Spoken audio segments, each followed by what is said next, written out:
कर रहा हूँ ना, मैं कहीं भाग नहीं रहा हूँ। कल जिस तरह से हमने देखा महबूबा मुफ्ती लगातार आप पे इल्जाम लगा रही थी कि जो पीडीपी से डर रही है, तो कैसे मैं पीडीपी से क्यों डरूं ना? अब कुल मिला के उनके 3 एमएलए हैं, वो मेरा चाहे भी तो क्या बिगाड़ेंगे? मुझे लोगों का एतमाद है ना। मैं सिर्फ और सिर्फ अल्लाह ताला से डरता हूँ, मैं किसी और से नहीं डरता। और खासकर वो पार्टी जिसने जम्मू कश्मीर में तबाही और बर्बादी के अलावा कुछ नहीं किया। कल उन्होंने शायद यही कहा कि उनकी हुकूमत ने बहुत ज्यादा काम किए, और मैं अपनी जगह गाड़ी में सोचने की कोशिश कर रहा था कि आखिरकार पीडीपी बीजेपी हुकूमत ने जम्मू कश्मीर को क्या दिया। एक आईआईटी वो भी जम्मू में, आईआईएम वो भी जम्मू में, एम्स जम्मू का चल रहा है। हमारा कश्मीर का एम्स अभी भी बना नहीं, बनने में कम से कम अभी 2 साल और लगेंगे। क्या दिया? तबाही और बर्बादी के अलावा 2016 दिया, सरफेसी का कानून दिया, जीएसटी का कानून दिया, सरकारी मुलाजमों को निकालने का सिलसिला 2019 के बाद शुरू नहीं हुआ।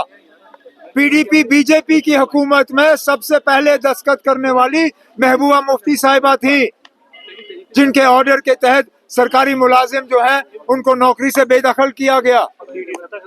तो इस जमात ने यहाँ तबाही और बर्बादी के अलावा लोगों को कुछ नहीं दिया, और उस तबाही और बर्बादी को हम ठीक करने की कोशिश कर रहे हैं। इसलिए मैं उनसे नहीं डरता हूँ। मेरी तो सिर्फ ये कोशिश है कि बडगाम के लोगों को अगले 4 साल के लिए सही नुमाइंदगी मिले। इस एक सीट से ना कोई हुकूमत बनेगी ना कोई हुकूमत गिरेगी। हुकूमत बनी है, मैं वजीर आला हूँ, मैंने जम्मू कश्मीर की खिदमत करनी है, लेकिन मैं चाहता हूँ कि बडगाम के लोग जो हैं अपने वोट का सही इस्तेमाल करें और नुमाइंदा वो चुने जो हुकूमत के साथ रह के, हुकूमत में रह के बडगाम के लोगों की खिदमत कर सके। क्योंकि हकीकत ये है कि जितना नज़दीक बडगाम श्रीनगर से है, उतना ही बडगाम को अभी भी और बहुत कुछ करना बाकी है।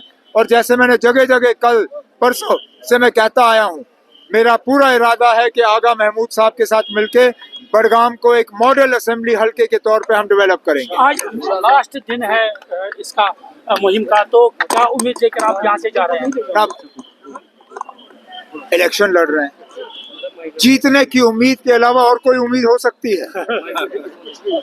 हम जीतने की उम्मीद कर रहे हैं, और अल्लाह करे कि भारी अक्सरियत से जीते। लेकिन मैं अभी भी अपने साथियों को कहता हूं, जब तक आखिरी पोलिंग बूथ बंद नहीं होता तब तक मेहनत करना जरूरी है। कोई इलेक्शन आप पोलिंग से पहले नहीं जीतते हो। तो अगर मेरा कोई साथी यहाँ बैठ के इस गलतफहमी में है कि जनाब हमने तो ये सीट जीती हुई है, वो अपनी गलतफहमी को मेहरबानी करके दूर करें। हमें मेहनत करनी होगी। आज 5 बजे तक कैंपेन है, हमें जगह जगह पहुंचना होगा।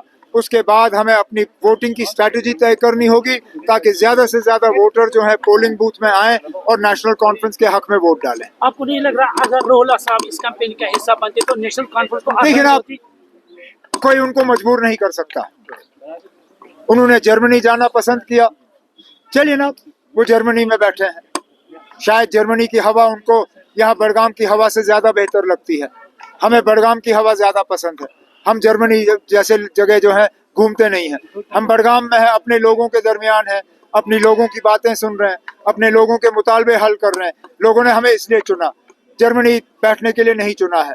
हम इसी तरह लोगों के मुतालबे हल करते रहेंगे और लोगों के मुश्किलात हल करते रहेंगे। इसी सवाल से थोड़ा डराओ उसमें।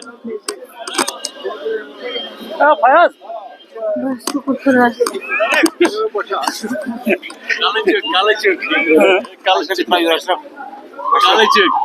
Ya, jadi mau imak dulu,